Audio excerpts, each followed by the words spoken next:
Episode 16 में हुबीन भी talent show के लिए समर कैंप पाता है, पर वहाँ अपने वेलकम के लिए किसी को भी ना खड़ा देख काफ़ी डिसअपॉइंट होता है।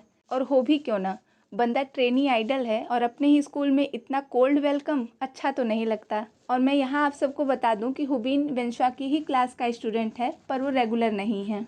तो फिर अपने असिस्टेंट के समझाने पर वो अभी के लिए मान जाता है और अंदर चला जाता है। इधर क्लास टीचर नेक्स्ट परफॉर्मेंस के लिए वेंशुआ और उसके ग्रुप को इनवाइट करती हैं, जो कि सिंगिंग और डांसिंग परफॉर्म करने वाले थे। तो फिर सारे स्टूडेंट उनके लिए चीयर करने लगते हैं, पर स्टेज पर आकर तो वेंशुआ के पसीने छूट जाते हैं और वो किसी स्टैचू की तरह बस यूं ही खड़ा रहता है। बैकग्राउंड में वॉस्को और उसके फ्रेंड्स तो अपना रोल अच्छे से निभाते हैं, पर लीड परफॉर्मर यानी कि वेंशुआ पूरी तरह से ब्लैंक हो जाता है। पर तभी वहाँ हुबीन की एंट्री होती है, जो कि फिलहाल के लिए तो पूरी लाइमलाइट अपनी तरफ खींच लेता है और वो वेंशुआ की नर्वसनेस का मजाक भी बनाता है, जिस पर छिगवांग वेंशुआ के पास जाने वाला था, पर तभी ताओशा उसके पास चली जाती है और उसे परफॉर्मेंस के लिए मोटिवेट करने की कोशिश करती है। पर ताओशा का वेंशुआ से इस तरह बात करना हैना और क्लास की बाकी लड़कियों को कुछ खास पसंद नहीं आता। पर इस बार वेंशुआ का कॉन्फिडेंस 0 नहीं बल्कि माइनस में होता है और इस मौके का भरपूर फायदा उठाते हुए हुबीन स्टेज टेक ओवर कर लेता है और उन सबको स्टेज से हटा देता है और कम्प्लीटली क्लूलेस सा हुआ वेंशुआ बिना कुछ कहे वहाँ से चला जाता है। तो फिर हुबीन अपनी परफॉर्मेंस स्टार्ट कर देता है, पर जहाँ आधी क्लास हुबीन को चीयर कर रही होती है, वहीं वेंशुआ को चाहने वाले मुंह बनाकर बैठे थे, क्योंकि उन्हें तो स्टेज पर वेंशुआ को देखना था, ना कि हुबीन को। पर फिर अपनी परफॉर्मेंस ख़त्म कर हुबीन बाहर आता है और हुबीन को फाइनली वो अटेंशन मिल जाती है जिसके लिए वो भूखा था। पर ताओशा तो उसकी इस हरकत पर बहुत नाराज़ थी। तो फिर वो हुबीन को रिमाइंड कराते हुए कहती है कि अभी तो तुम सिर्फ एक ट्रेनी हो, तब तुम इतने एरोगेंट हो, अगर तुम डेब्यू कर लोगे तो तुम्हारा क्या हाल होगा। और उसे अपने एरोगेंट नेचर पर थोड़ा कंट्रोल करने का कह वहाँ से चली जाती है। तो फिर वेंशुआ हुबीन से ताओशा के इस बिहेवियर के लिए सॉरी कहता है, पर हुबीन ऐसे रिएक्ट करता है जैसे कि वो वेंशुआ से कभी मिला ही ना हो। और तभी वहाँ क्लास टीचर आ जाती हैं, जो कि हुबीन को कुछ ज़रूरत से ज़्यादा ही प्रेज करने लगती हैं। इधर हुबीन भी उनकी खूब हाँ में हाँ मिलाता है और फिर वहाँ से चला जाता है। रास्ते में हुबीन अपने एजेंट से कहता है कि उसे इस तरह की चापलूस औरतें बिल्कुल पसंद नहीं हैं, तो जिस दिन वो डेब्यू करेगा सबसे पहले क्लास टीचर का नंबर ब्लॉक करेगा। और एजेंट को भी यहाँ समझ आ जाता है कि हुबीन कितना दोगला इंसान है। इधर गर्ल्स रूम में लड़कियाँ वेंशुआ और हुबीन का कंपैरिजन कर रही थी कि उनमें से कौन बेस्ट है, पर जहाँ कुछ लड़कियां हुबीन को सपोर्ट करती हैं क्योंकि वो अच्छा डांसर और सिंगर है, तो वहीं कुछ लड़कियां वेंशुआ को सपोर्ट करती हैं क्योंकि वो काइंड और डाउन टू अर्थ है। और हैना भी वेंशुआ को ही सपोर्ट करती है। पर फिर बाकी लड़कियां ताओशा और वेंशुआ के रिलेशन के बारे में बात करने लगती हैं। ये सुन हैना तो जल भून जाती है, पर मेंगशी को बहुत मजा आ रहा था। और तभी मेंगशी को कोई बाहर मिलने के लिए बुलाता है और वो वहाँ से चली जाती है। फिर हम बाहर लीचैंग को मेंगशी का इंतजार करते हुए देखते हैं, जो कि मेंगशी को गिफ्ट देने यहाँ आया था। पर मेंगशी से ये बात वो बोले कैसे, वो ये समझ ही नहीं पाता और मैं ही करता रह जाता है। और इससे पहले कि वो गिफ्ट देता, वहाँ इंस्ट्रक्टर आ जाते हैं और उन लोगों को वापस अपने कमरे में जाने को बोल देते हैं। वैसे कैंप में 2 इंस्ट्रक्टर हैं, तो हम उनमें differentiate tough and hot instructor बुला के करेंगे। फिर हम ताओशा और वेंशुआ को बातें करते हुए देखते हैं, जहां वेंशुआ अपनी परफॉर्मेंस ना कर पाने के लिए ताओशा से सॉरी कहता है, पर ताओशा उसे कंफर्ट फील करवाती है और कहती है कि वो धीरे धीरे आगे अच्छा करने लगेगा। और बताती है कि वो यहाँ इसलिए भी आई थी क्योंकि उसे यहाँ फायरफ्लाइज देखना था, जो कि अब तक वो नहीं देख पाई है। तो फिर वेंशुआ उसे फायरफ्लाइज दिखाने का प्रॉमिस करता है। पर तभी वहाँ पेट्रोलिंग करते हुए इंस्ट्रक्टर आ जाते हैं, जिन्हें देख ताओशा और वेंशुआ छुप जाते हैं और इसी चक्कर में दोनों काफ़ी क्लोज आ जाते हैं और इंस्ट्रक्टर भी उन्हें देख नहीं पाते और वहाँ से चले जाते हैं। नेक्स्ट सीन में इंस्ट्रक्टर गर्ल्स की ऑकवर्ड पिक्चर्स देख रहा होता है और ये पिक्चर्स वहाँ आई लड़कियों की ही होती है। यहाँ हमें उसका चेहरा तो नहीं दिखता, पर उसके गेटअप से ये साफ समझ आता है कि ये कोई इंस्ट्रक्टर ही है। इधर बॉयज़ रूम में जिहाओ को बिना सेलफोन बिना अल्कोहल के नींद ही नहीं आ रही थी, पर तभी उसके पास में लेटा लड़का अपनी टैब में कुछ देख काफ़ी सरप्राइज्ड होता है और बाकी लड़के ये देख के हैरान होते हैं कि उसके पास टैब कैसे आया। तो फिर वो उन सबको वही क्लिप्स दिखाता है जो कि अभी कुछ देर पहले इंस्ट्रक्टर देख रहा था। इसका मतलब वो पिक्स इंटरनेट पर डाल दी गई हैं। लीचैंग भी वहीं पास में लेटा होता है, पर वो उनकी बातों पर ध्यान नहीं देता। इधर छिगवांग वेंशुआ को सोता हुआ देख उससे पूछता है कि क्या उसने स्टोर के काम से छुट्टी नहीं ली, जिस पर वेंशुआ उसे बताता है कि उसने छुट्टी तो ली है, पर फिर भी उसे नींद आ रही है।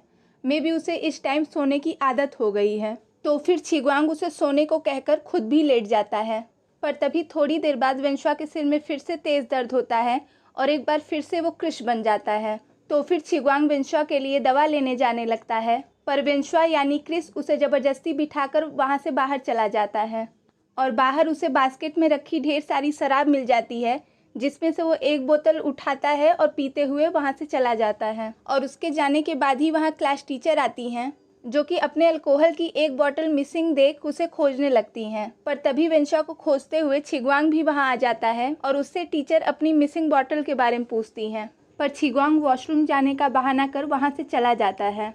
इधर बाहर हम क्रिस को ड्रिंक करते हुए देखते हैं, पर तभी वहाँ हॉट इंस्ट्रक्टर आ जाता है और क्रिस से बोतल छीन लेता है, जिस पर क्रिस काफ़ी गुस्सा हो जाता है। पर ये इंस्ट्रक्टर उसे समझाकर वहाँ से चला जाता है। फिर क्रिस भी वहाँ से जाने लगता है, पर उसके सिर में एक बार फिर से तेज़ दर्द होता है और ये सीन यहीं कट हो जाता है। नेक्स्ट डे छिग्वांग वेनशुआ से कल रात के बारे में पूछता है, जिस पर वेनशुआ उसे वो बातें बताता है जो कि रात में रियल वेनशुआ ने की थी। तब छिग्वांग उसे उसके बारे में बताते हुए कहता है कि कल रात 2 बजे तुम कहीं बाहर गए थे और जब तुम वापस आए तो तुमसे अल्कोहल की स्मेल आ रही थी। पर वेनशुआ को तो कुछ याद ही नहीं था, तो वो छिग्वांग की बात सुन हैरान होता है। तो छिग्वांग उसे अब से अपनी बॉडी में आ रहे चेंजेस को ऑब्जर्व करने को कहता है।